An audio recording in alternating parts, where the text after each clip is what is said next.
2019లో ఒకే ఒక్క ఛాన్స్ అంటూ 2019 ఎన్నికల్లో 151 సీట్లతో ఘన విజయం సాధించి 5 ఏళ్లు పరిపాలించి 2024 ఎన్నికల ప్రచారంలో వన్స్ మోర్ జగన్ అంటూ అభిమానులు వైసీపీ నాయకులు ప్రచారం చేస్తే వైసీపీ అధినేత మాజీ CM Jaganmohan Reddy why not 175 అనే నినాదాన్ని రాష్ట్ర ప్రజల్లోకి తీసుకొచ్చారు.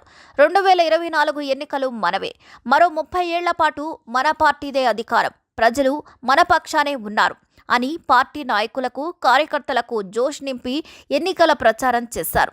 అందరూ కూడా వైసీపీనే మరో విజయం సాధించేస్తుందని అనుకున్నారు, సాధించేది కూడా. కానీ టీడీపీ, జనసేన, బీజేపీ పార్టీలతో పొత్తు పెట్టుకోవడంతో వైసీపీకి బెడిసి కొట్టింది. 151 సీట్లతో ఘన విజయం చూసిన పార్టీ పొత్తు దెబ్బకు 11 సీట్లకే పడిపోయింది. వైసీపీ నాయకులకు, కార్యకర్తలకు ఇది ఊహించని ఎదురు దెబ్బ. ఇలా ఎన్డీఏ కూటమి ఇచ్చిన షాక్కు వైసీపీ కీలక నేతలు, మాజీ మంత్రులు తట్టాపుట్టా సర్దేసుకున్నారు. వారి పాలనను కూడా ఖాళీ చేసేశారు. దీంతో ఎప్పుడు ప్రజలతో, పార్టీ కార్యకర్తలతో కిక్కిరిసినటువంటి పార్టీ కార్యాలయాలు వెలవెలబోయాయి. ఇక ఆ కార్యాలయాలకు సంబంధించిన ఇంటి యజమానులు టూలెట్ బోర్డులు పెట్టి వేరొకరికి అద్దెలకు ఇచ్చేశారు కూడా. ఇక తాజాగా వైసీపీ పార్టీకి సొంతమైన కార్యాలయాలను సైతం అద్దెకు ఇచ్చేందుకు హైకమాండ్ సిద్ధపడింది. తాడేపల్లిలో వైసీపీ కేంద్ర కార్యాలయం ఉండేది, మీ అందరికీ తెలుసు కదా. దాన్ని ఖాళీ చేసి తాడేపల్లిలో కార్యాలయంగా మార్చుకున్నారు జగన్. దీనికంటే ముందే ఒకప్పుడు పార్టీ కేంద్ర కార్యాలయంగా ఉన్న భవనాన్ని ఇప్పుడు అద్దెకు ఇచ్చేందుకు సిద్ధపడుతుండడం వైసీపీ శ్రేణుల్లో ఆందోళన కలిగిస్తోంది. తాడేపల్లి బైపాస్లో మెయిన్ రోడ్డుపై ఉన్న ఈ భవనం ఎప్పుడూ వైసీపీ నేతలతో, కార్యకర్తలతో కోలాహలంతో ఉండేది. అటువంటి పార్టీ ఆఫీస్ పార్టీ ఓటమి తర్వాత ఖాళీ చేయడం, పార్టీ కార్యాలయాన్ని ఇక్కడి నుంచే మార్చి క్యాంప్ ఆఫీసులో ఏర్పాటు చేయడం అందరిలోనూ గుబులు రేపుతుంది.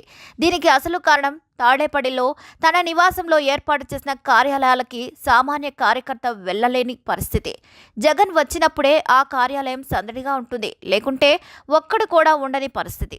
ఇంకా ఇదిలా ఉంటే మెయిన్ రోడ్లో ఉన్న పార్టీ కార్యాలయం ఖాళీ చేసేసరికి టూలెట్ బోర్డు పెట్టారు సంబంధిత యజమాని.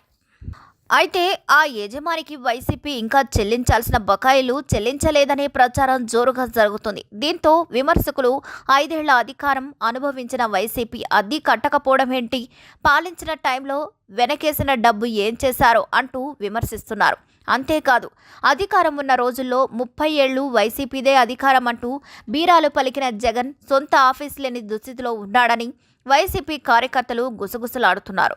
సోషల్ మీడియాలో ప్రచారం జరుగుతోంది. అయితే గతంలో అంటే 2014 అసెంబ్లీ ఎన్నికల్లో ఓటమి తర్వాత హైదరాబాద్ జూబ్లీ హిల్స్లో అద్దె భవనంలో ఉన్న వైసీపీ కార్యాలయాన్ని ఖాళీ చేసి లోటస్ పాండ్లోని తన నివాసానికి జగన్ తీసుకొచ్చారు. ఇప్పుడు కూడా అదే రకంగా ఎన్నికల్లో దారుణ ఓటమి తర్వాత కార్యాలయం మార్పులకు ఆదేశాలు జారీ చేశారు. ఇప్పుడు మళ్ళీ అదే సీన్ రిపీట్ చేశారు జగన్. ఇక ఇదిలా ఉంటే వైసీపీ పార్టీ కార్యాలయం గురించి సోషల్ మీడియాలో విమర్శలు వస్తున్నాయి. 30 ఏళ్ల పాటు అధికారంలో ఉంటామన్న జగన్ పార్టీ కార్యాలయాన్ని కూడా నడుపలేని పరిస్థితిలో ఉన్నారా అని సగటు అభిమానులు సోషల్ మీడియాలో కామెంట్స్ చేస్తున్నారు. సొంత పార్టీ కార్యాలయం లేకపోతే దశాబ్దాల పాటు వైసీపీని ఎలా నడుపుతారని నిలదీస్తున్నారు. కొందరైతే వైజాగ్లో పార్టీ కార్యాలయానికి జగన్ ప్లాన్ చేసి ఉంటారు, అందుకే తాడేపల్లిలో అద్దెకు తీసుకుంటున్నారు అని. తిరిగి ఫ్యాను ఈరోజు ఆగిపోయింది అంటూ కామెంట్స్ పెడుతున్నారు. మరి ఈ వీడియోపై మీ అభిప్రాయాలను కూడా ఖచ్చితంగా కామెంట్ ద్వారా తెలియజేయండి. మరిన్ని అప్డేట్స్ కోసం మా ఛానల్ని లైక్ చేయండి, షేర్ చేయండి, సబ్స్క్రైబ్ చేయండి.